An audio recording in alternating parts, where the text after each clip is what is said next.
Welcome to The Good Word.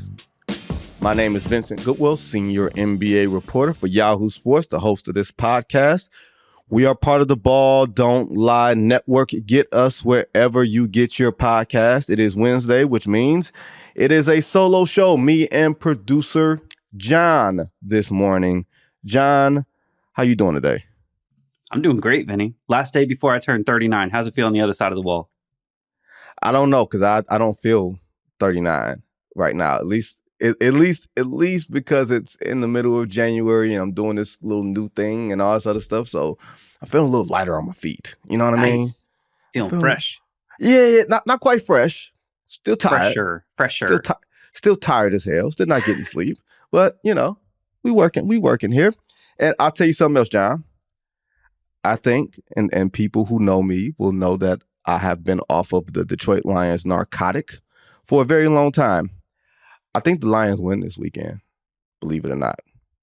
As a fan of the Dallas Cowboys, which I've admitted on this podcast before, I will tell you the way that game where the referees basically stole it from the Lions at the end of the game, like week 16, week 17, whatever that was, I remember walking away from that game going, we just pissed off the Lions. And that might be real bad news for the rest of the league, because that's a talented team that when you piss them off, it could be problems. And I think they're mad at what happened with the Cowboys. They think everyone's against them, and they're really coming together and they're playing real hard.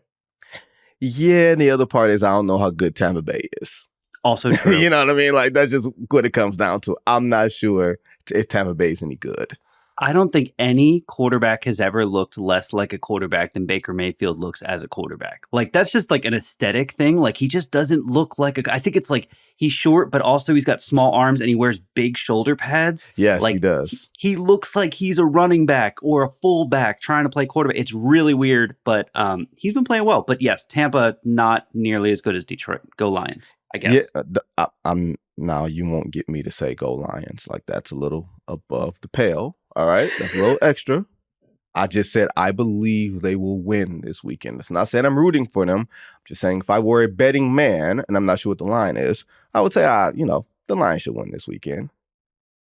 Win 2 playoff games in a year after not winning any in 30. Cool. Enjoy that, Detroit, right? So I can't wait for the Bomani shout out for you after they win again this weekend. Yeah, Bo is a man who has gotten off of the Atlanta Falcons narcotic and wants me to get back on the Detroit Lions drug. I have zero clue how any of that actually works in the Bomani multiverse, but somehow it works for him and he thinks it's going to work for me. Not at all. So, John, last night, I thought we might have seen it was possible that we were going to see 2 blowouts, just because we've seen a bunch of blowouts on national TV the last couple of weeks. But last night was the showdown of 2 MVPs, of the last 2 MVPs, Nikola Jokic, Joel Embiid. And John, I said this on Twitter, and I mean this with my whole heart. If you play the same position as the other premier player, you have to guard him. I don't care about the strategy. I don't care about the coaching. You have to guard him. Part of it is the theater, right? Part of it is not necessarily trash talk, because Jokic doesn't really talk trash to Embiid. Embiid just would go off and whine about how nobody likes him and we didn't want to give him the MVP, and then he won the MVP and still didn't make the damn conference finals. Okay, right? And all Jokic did was get out of the conference finals, win the MVP of the NBA Finals, and dispatched the Miami Heat in 5 games on, and by the way, swept the Lakers in the conference finals. He handled his business. But in these matchups, in these one-to-one matchups, it clearly means more to Joel Embiid than it does to Nikola Jokic. I think that's what you saw last night. You saw Nikola Jokic treat this like it was not quite in another game, but he played it like he would play another game.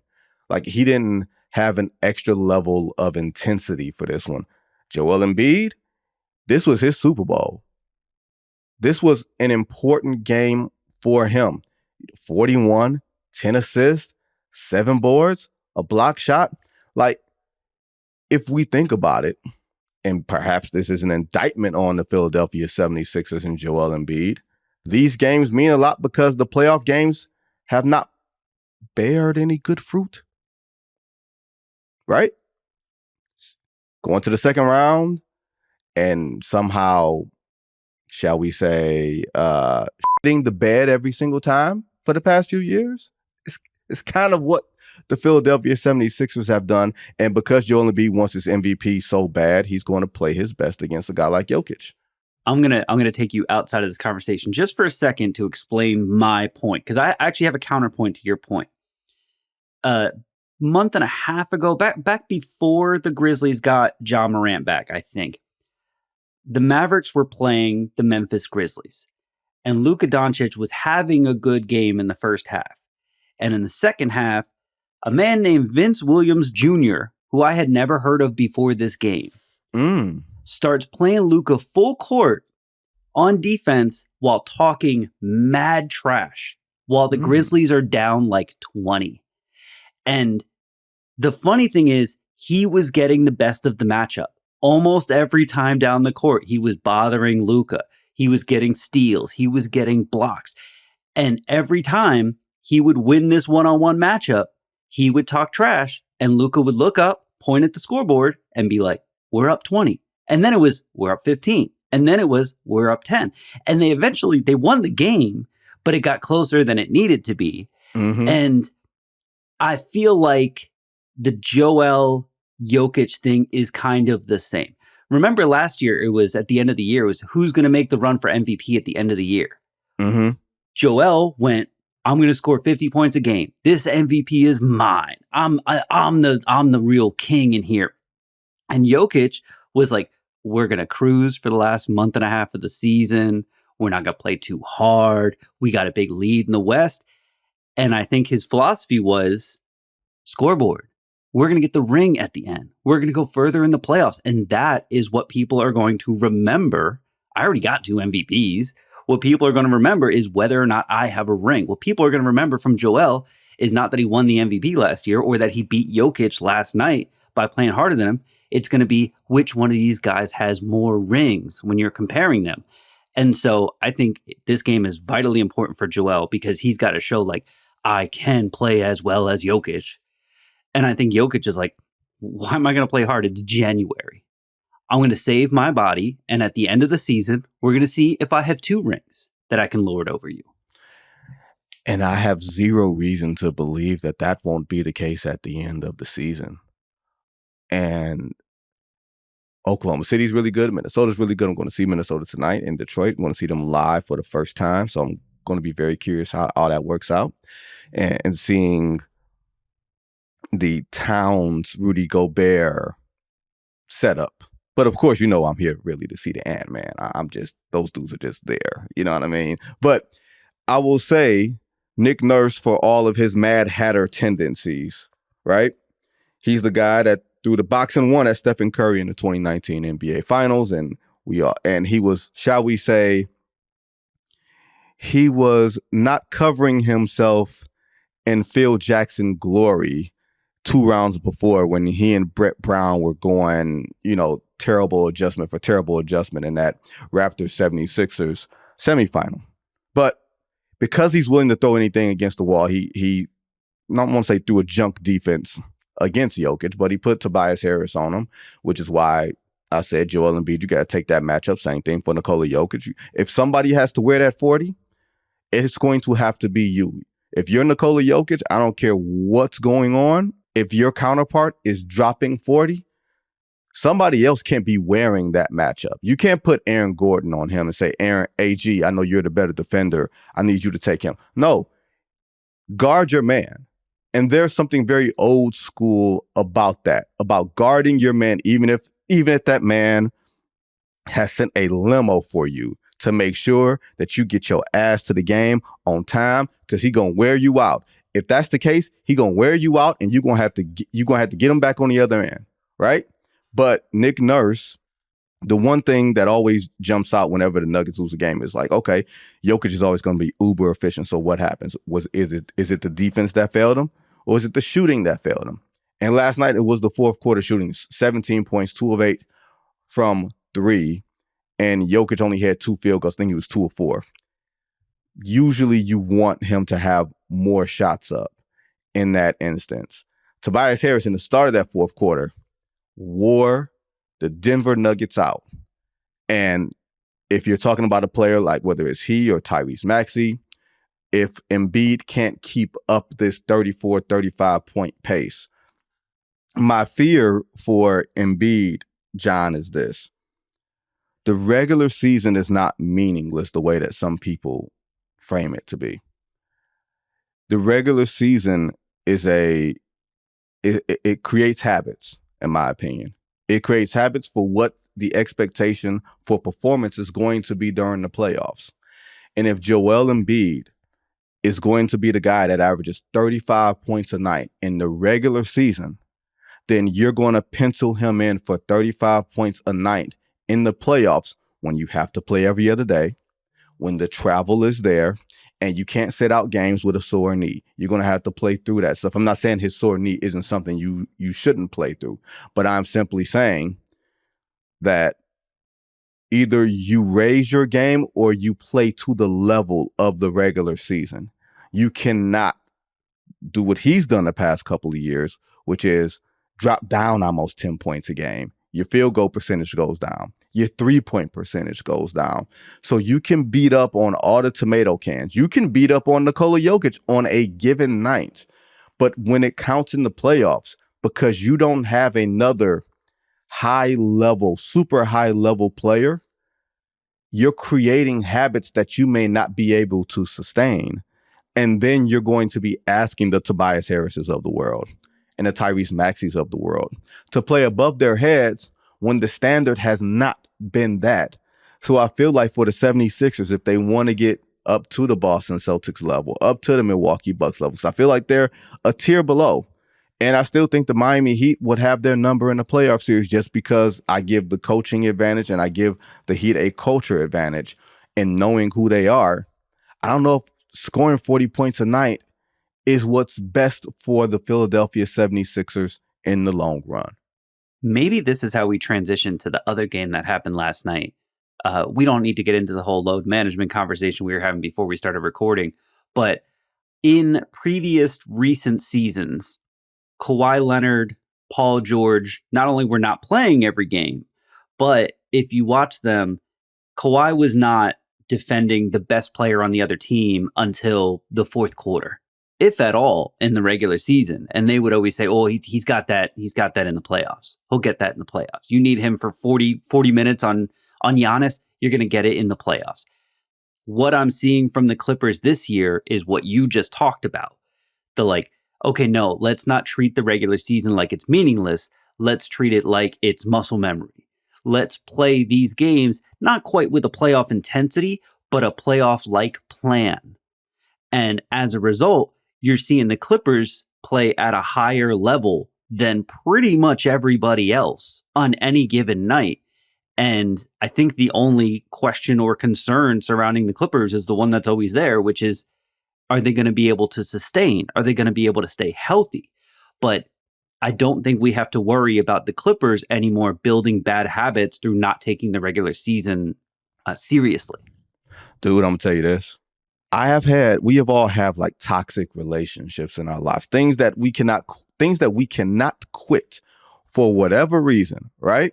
That's why some people have dry Januaries. That's why, that's why some people quit their resident football teams, because it is the toxic relationship that they can get rid of. I don't have a toxic relationship with the LA Clippers, but I can imagine some people who do. Some people who will perpetually look at the Clippers and say, look at the wings. Look at Ty Lue on the sidelines. There's no reason why they should not be a viable contender. There's no reason why they shouldn't consistently be in a super strong Western Conference, in the Western Conference Finals every year. And every year, well, not quite every year, but in most years, they have disappointed. And I know there were some jokes made last week about Kawhi Leonard signing an extension with the Clippers, in which he saved them a few dollars. And they were like, oh, now that Kawhi signed his extension, Watch him go ahead and miss a few more games now because his contract is now in ink and it's signed. But I think conversely, there is now a synergy there. There's now trust. There's now equity in the entire process, right? To where there's comfort. And everybody knows that not just for Kawhi Leonard, but for James Harden and Paul George, those two, you can't sign James Harden to any type of deal now, any type of extension now due to CBA rules and the trade and everything else. He would have to sign in the offseason. Paul George, they're still talking with him now. It looks like he's going to resign. Looks like. But everybody knows this whole thing is kind of on the line this season. I don't think they have to get to the finals. I think if you get to the Western Conference Finals and you lose to the Denver Nuggets, a team that looks like they're your kryptonite, and we just talked about that fat man a couple minutes ago, yeah, that makes all the sense in the world. Like, I don't think anybody would look at that as a failure. But when you consider, and last night they beat the Oklahoma City Thunder, and to John's point, Shai Gilgeous-Alexander might be the toughest cover in the league from the standpoint of you never know where he's going. You never know how fast he's going. You never know how slow he's going. He creates his own rhythm. I think Jamal Crawford on TNT said that last night at halftime, that he's hard to peg. And because you can't put your hand on anybody on the perimeter, you can't guide them. You can't steer them. You can't force them. And Kawhi Leonard, if he played in the 90s during the Derek Harper, I'm going to steer you where I want you to go era, he would be illegal defense, literally, because those hands are so big and so strong. He could literally just push you where he wants to go. But now he's just relying on making sure that his body is square with you and getting up when you get up. And he caught Shai Gilgeous-Alexander during a critical stretch in the fourth quarter last night. And it didn't look like a great game for SGA. And if you're going to give him something, if you're going to say that something could possibly give him trouble, it'd be multiple wing defenders. It'd be the length. The same length that he would use over you would be the length that you kind of use to get in his airspace. That it may be not necessarily from a primary defender, but from the help defender in the ways of deflections, in the way of closing down those passing lanes. And you try to make the other guys beat you. Not necessarily Jalen Williams, because I think Jalen Williams is real. And of course, Chet Holmgren is all-time real. Like you guys have known, if you guys have listened to me on this podcast, I am a huge, huge fan of Chet Holmgren. I think Oklahoma City is built for the present and the future. And it really depends on whether they want to make a move right now to elevate themselves and put themselves in a different position or to solidify themselves, or if they want to wait. But for the Clippers, Paul George, from December 31st, basically, he's shooting like 46% from three, averaging over 25 a game. The Clippers have won 9 of 11. They lost to Minnesota the other night in Minnesota, where there was the Russell Westbrook trolling Rudy Gobert thing, as if Russell Westbrook likes being trolled by fans or opposing teams. He does not like that at all. So I'm very surprised that he would go back to that well, knowing that don't climb up that tree will fall on you. But for purposes of this conversation, Paul George, 38, 7 boards, 5 assists, 3 steals. Like, Harden got stripped at the top of the key, which you rarely see, and then came back down and hit 2 threes in a row. Like, they have a number of answers for whatever questions that you may have. And to our other conversation, to the point that John made, and to the point that we were making earlier as far as the Nuggets and 76ers, they're building real life continuity here. They're building real habits here. I won't say championship habits. Still early, it's January, but they're building real habits. They're not quite top 10 offense, top 10 defense. Those things you need, in my opinion, to be a viable championship contender. And because they started off the year so poorly, they're going to have to scratch and claw to get there. But when you have the Lakers that are struggling, you have the Phoenix Suns who are trying to climb themselves up out of it. The Golden State Warriors are champions, but man, they going through it. The run is done. Just what it looks like. It looks over, right? It looks over. If you're the Clippers and you see Minnesota at the top, you see Oklahoma City at the top, you're not thinking these are teams we have to fear. And Ivica Zubac is out for, I think, 4 weeks with a calf injury. And I think that is something to watch. But they do have Mason Plumlee back there. They do have Daniel Tice. I mean, not to be funny about this, John, they got the market cornered on 7-foot white dudes. Athletic 7-foot white dudes, mind you. Just wait until they trade for Kelly Olynyk. You know it's coming.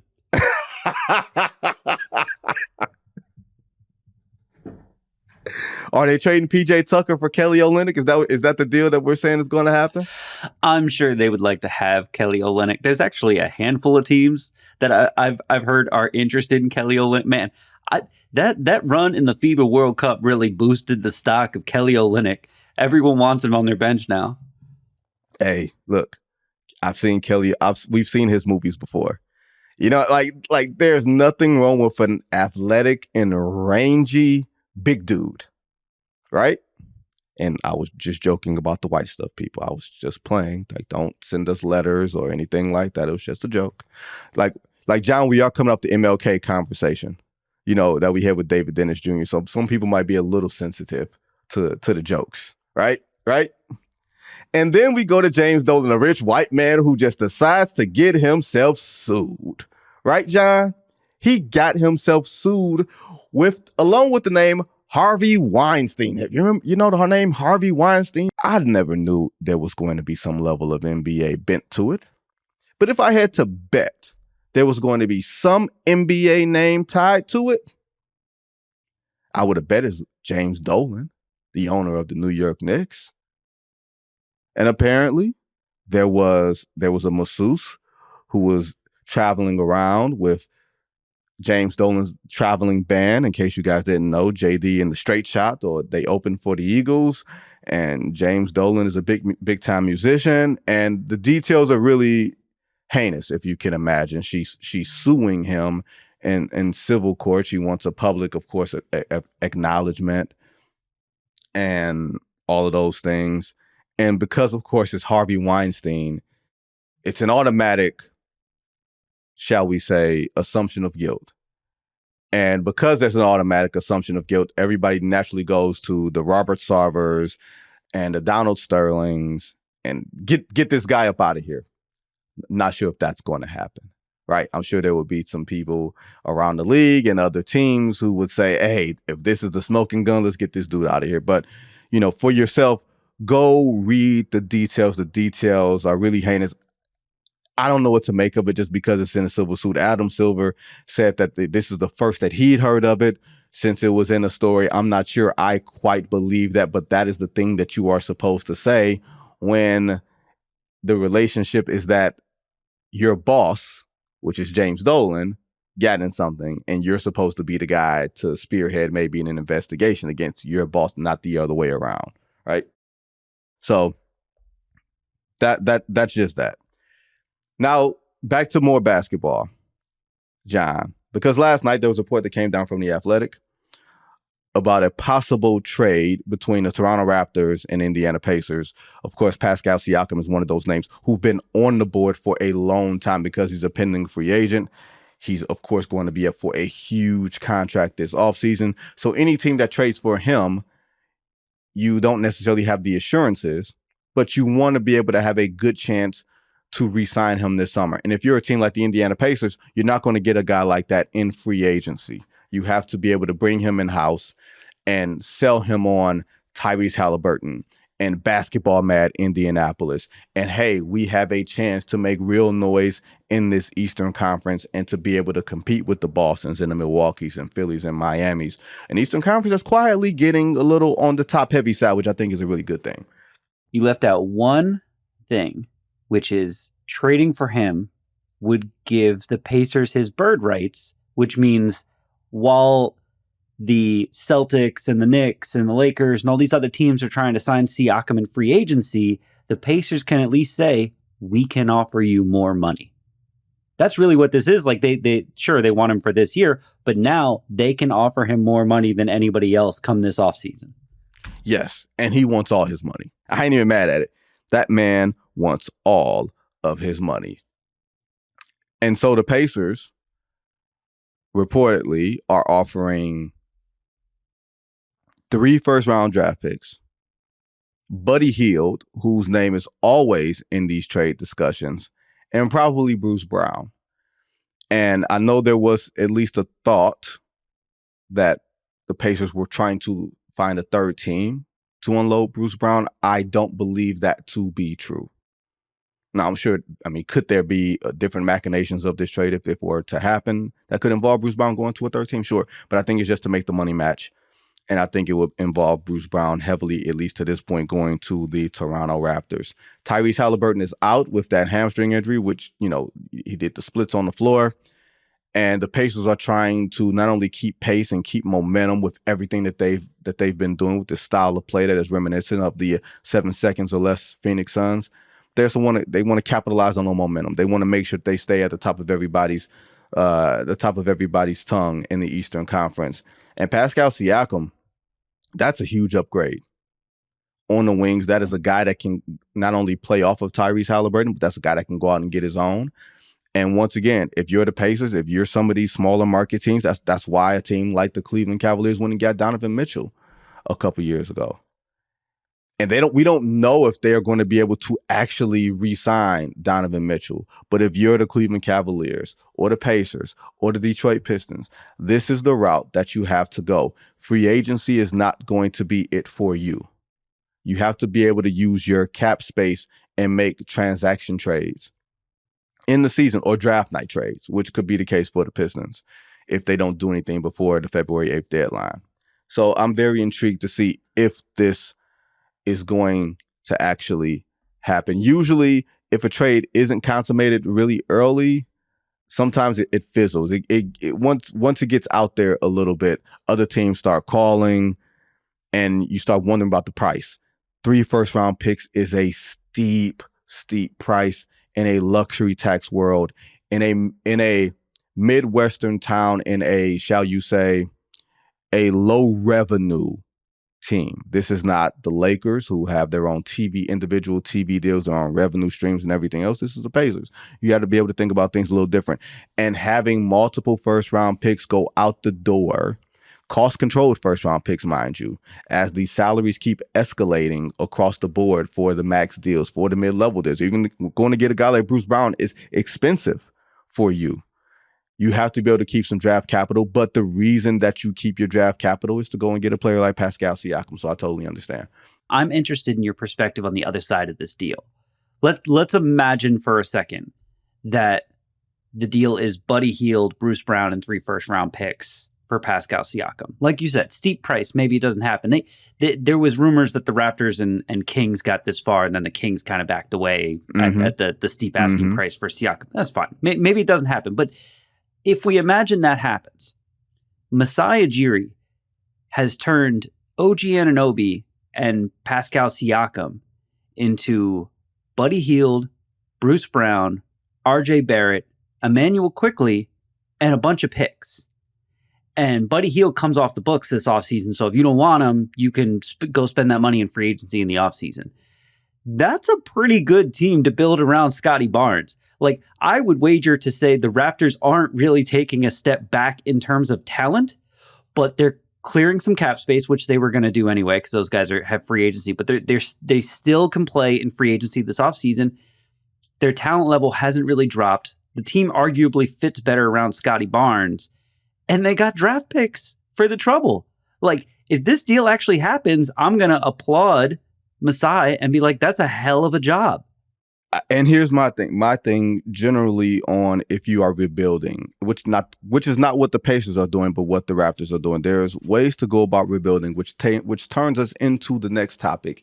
And Piston fans, when they hear this, will know exactly what I'm talking about. There's ways to rebuild in today's NBA. And John, my thinking is you can depend wholly and solely on the draft. You can hit on all your draft picks, and you get Kevin Durant, Russell Westbrook, Serge Ibaka, James Harden in consecutive drafts, and boom, you're ready to run. That is not always likely, okay? Or you can be like Oklahoma City and sort of leverage and kick the can down the road and kick the can down the road. But you're picking up assets like Shai Gilgeous-Alexander who can play. And then you draft Chet Holmgren, and then he winds up missing his rookie year because of an injury in the summer. But you give open time to players who can play in the meantime. And when Chet comes back, all of a sudden you are ready to run. Or you can, and this is probably the least popular way to build because it wound up yielding a disaster. But I didn't think this was a bad way to build. And the Brooklyn Nets way to build, before they picked up Kevin Durant, before they picked up Kyrie Irving, think about those teams that were ravaged from not having draft picks when they traded for Kevin Garnett, or old Kevin Garnett, old Paul Pierce, old Jason Terry, and they had all those picks and pick swaps. And Sean Marks had to come in there and clean up the books and also replenish the talent base. And what he did was, and I thought this was really smart on his part, he traded for players on bad contracts who could still play, but the contracts were greater than what they were bringing on the floor. You trade for bad contracts, but give me a pick for my troubles. Give me a first round pick so I can get some of my picks back. I'm taking your player on this bad deal, so I'm filling up my cap space, but he can still reasonably play. But give me a draft pick. And that's how you wind up replenishing your own cupboard. And hopefully you can build a culture in the meantime. The way that the Pistons did it was with Troy Weaver, who had an excellent pedigree in scouting, was I'm going to take chances on all of these former high-level picks. James Wiseman, Marvin Bagley, Alec Burks, who's more on the veteran side than the young side. And hopefully one of these lottery tickets will work out. And it hadn't worked out, right? Now, Bagley and Isaiah Livers and 2 future second-round picks were traded to the Washington Wizards for Danilo Gallinari and Mike Muscala. And now the Pistons are in a position where they have, if my numbers are right, somewhere around $65 million in future cap space this summer. And remember what I just told you guys about teams like Detroit, Minnesota, Indiana. You're not going to be able to actually go into the market and sign a max player. And $65 million sounds like a lot of money, and it is. But think about what max salaries are in today's game. Think about the salary cap jumping up and up and up. If you had $60 million before, man, you could do some real shopping in free agency. Now you got $60 million in cap space. You want to go find guys on existing contracts. You know what I mean? Like, I'm gonna ask John this question because I'm so well versed in Pistons history. Because clearly, Detroiter, I've covered the team for a number of years. I've seen the bad.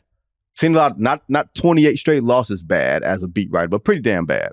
So, John, if you had to, off the top of your head, guess, who would be the biggest free agent the Detroit Pistons would have signed? Like free agent coming from another team and joining the Pistons? Yep. Wow. Let's see. They traded for Blake Griffin.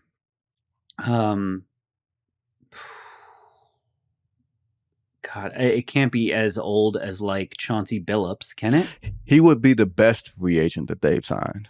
Okay. So yeah, Chauncey Billups, I believe, signed like a 4-24 deal in the summer of 2002. Of course, lower salary cap world and everything else. But they signed in the summer of 2009 Ben Gordon and Charlie Villanueva to I think Gordon got $55 million. Charlie Villanueva got $35 million. Remember, lower salary cap world, and that did not work out. And then in the summer of 2013, they went and signed Josh Smith, which was an utter disaster. And you don't want to have to go and make those type of, I won't say panic signings, but those type of signings in free agency, just to fill up your cap space. And remember now, guys, this is also a world where 90% of your cap has to be reached by September 15th before the season begins. So this is not something where they can just hoard cap space, kick it down the road, kick it down the road, kick it down the road. And Gallinari, Muscala are contracts that come off the books. Joe Harris, a contract that they took in over the summer because they didn't see the free agent class bearing a lot of fruit, coming off the books as well. They're in discussions. They are in internal discussions, you could say, about DeJounte Murray, right? The question is, will DeJounte Murray cost you Jaden Ivey? Are you ready to move on from Jaden Ivey? I don't believe that they would necessarily have to trade Jaden Ivey to get DeJounte Murray. But the bad part is they have 5 second-round picks in the next 7 years. And Atlanta, who is clearly underwhelming, would probably want first-round picks for DeJounte Murray. You see what I'm saying? There's no way to be perfect when you're rebuilding. But when you make a mistake and you have to cover up a mistake with second-round draft picks or future first to get a team to take your guy off of your hands when it probably cost you a draft pick to take on the guy, then you find yourself in a position where you are repeatedly chasing yourself. You're chasing old mistakes. You're throwing money after money, or you're throwing asset after asset after a mistake. And the one thing the Pistons or any other team, and Jake Fisher, I believe, said this on No Cap Room last week, and I think he's written it before, that there's a lot of teams in on DeJounte Murray. What you don't want to do for a player like DeJounte Murray is bid against yourself. Is throw extra draft picks out there because you're bidding against 4 other teams. And that's what the Atlanta Hawks want you to do, because they're trying to rebuild, and they're trying to rebuild on the fly. They're not trying to strip it all the way down. They got Trae Young there. They're trying to rebuild on the fly, and for them, hopefully, be able to turn your first-round draft picks into better-fitting players. So it's an interesting thing for a team like Detroit before the trade deadline comes up, February the 8th. I don't believe that they should be sitting and waiting for free agency. That's never a good proposition for them. But if you want to have cash on hand, shall we speak? Shall we say cash on hand? All right, cool. We got cash on hand. So, John, we were supposed to hit a few other things, but I feel like we don't have the time to hit the few other things. So let's get to the games of the week, the remaining games of the week that intrigues us between now and Sunday. John, what's the first one you got?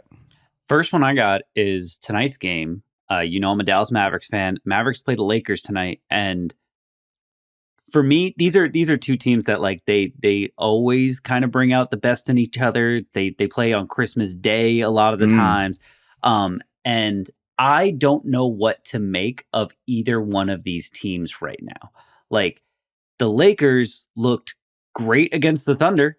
They almost looked like in-season tournament Lakers, where like LeBron was having a great game. AD was having a great game. They were dragging the rest of the team to a victory over a good team. Is that the Lakers we're going to see? Or is it going to be the same one we've seen since the in-season tournament, where it's like LeBron and AD are not enough? And then the Mavericks, I don't know yet if Luka is playing tonight. Luka hasn't played in, 3 or 4 games. The Mavericks have really had to rely on Kyrie, who's playing out of his mind. Yes, and then every game, there's like one other guy who has to have a big game. Last time it was Tim Hardaway Jr. He had 41 points. So I don't know if we're getting the Luka Mavericks, which is always interesting because the Mavericks play different without Luka than with Luka, because 2 different point guards, Kyrie running the show versus Luka running the show. It's a very different offense. It's faster paced and all that. So I'm interested to see which Mavericks team shows up. I'm interested to see which Lakers team shows up. And I think either way, it's going to be a pretty good game. I'm with you on that. That will be appointment viewing. All these games, I think, will be appointment viewing, especially a Dallas team sans Luka, which means, like you said, a faster pace. The ball won't stick as much. Kyrie isn't a traditional point guard, but Kyrie just plays faster. He's more decisive. He makes quicker decisions, and Kyrie's entertaining as all hell. Let's be perfectly honest there, right? It's just entertaining as hell. For me, it's an easy one. Nuggets Celtics. All right, that is an ESPN game, and that could be the NBA Finals. It could very well be the Finals. Boston looks like a machine. And Denver is at this point where they are at cruising altitude, as you might hear on anything other than an Alaska Airlines flight at this stage, right? Man, if you'd have got me on that plane, John, I guarantee you got me on that flight, I won't be taking no more damn flights. Everywhere would be drive and train. I'd be scared out of my mother bleeping mind, okay? Is what happened to John Madden, right? John Madden, when he was like a young coach. Oh, that's right. Yeah. I think he was supposed to get on a plane, and the plane crashed, and he was like, that's cool. I'll just take buses everywhere. Rest of my life, buses. The Madden Cruiser, and which he and his turducken, right? Secondly, and this is a game that features the 2 best teams in the Western Conference. Thunder at Timberwolves Saturday night. I'm going to see the Ant-Man tonight in Detroit. But Thunder and Timberwolves, Shea against the Ant-Man, like the future of the shooting guard position, not even the future, the present of the shooting guard position is right there in front of our faces. And unlike Jokic and Embiid, guard your man. Guard your man. I remember being on an airplane once with a former player. This was years ago, John. And he said to me, why don't these dudes guard each other anymore? He literally said that to me. He said, why don't these dudes guard each other anymore? He said, you know what? I took pride in having to take that 40. If I had to take that 40, but my teammates weren't compromised because they had to guard my man, I'm taking that 40. I'm going to try to win the game. I'm going to try to get it back. I'm going to take that 40. So if Ant-Man and Shea, I know we got Jay McDaniels over there, who's a hell of a defender for the Minnesota Timberwolves, and you don't want to get the Ant-Man in trouble and foul trouble, but in a playoff situation, you won't be able to really hide. And for great theater and great entertainment and great competition, guard your man. That's what I want to see. Thunder, Timberwolves, Saturday night. What's the other ones you got, John? I just want to say, as someone who it's been probably a couple months since I played pickup ball, but when you play pickup ball and your team has one really good player and their team has one really good player, it's not even about guard your man. It's about, I'm going to give him, my best player is going to give their best player equal, right? Mm-hmm. He's going to give up 40, but he's going to get 40, and then he'll turn to the rest of the team, which is always me. I'm not great. I'm short. I'm old. I'm fat. But they'll turn to the rest of the team and they'll be like, "Are you Jerry Krause now?" They're like, I just need my guys to beat his guys. I'll do my part. I'll even the table. I just need my guys to beat his guys. My last game, and I'm not going to be like super in tune to this because Tyrese Halliburton is missing, but nothing makes me happier in the NBA than a challenge trade. That's why I love this Knicks Raptors trade, where it's like each team gets equal talent and they're betting on, I can do something better with that talent than you did. And the Kings and the Pacers made that challenge trade, Halliburton, Sabonis.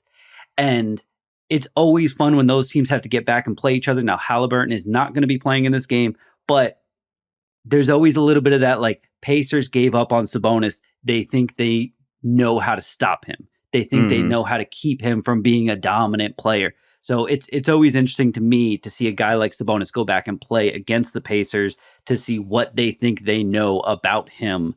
And, you know, if Halliburton was here, it'd be more fun to be like, oh, it's this year's Kings, you know, the crazy offense that you didn't expect in the Pacers versus last year's Kings.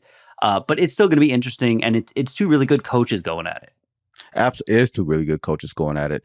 And for a number of reasons, I'm very surprised that the Indiana Pacers actually traded Domantas Sabonis.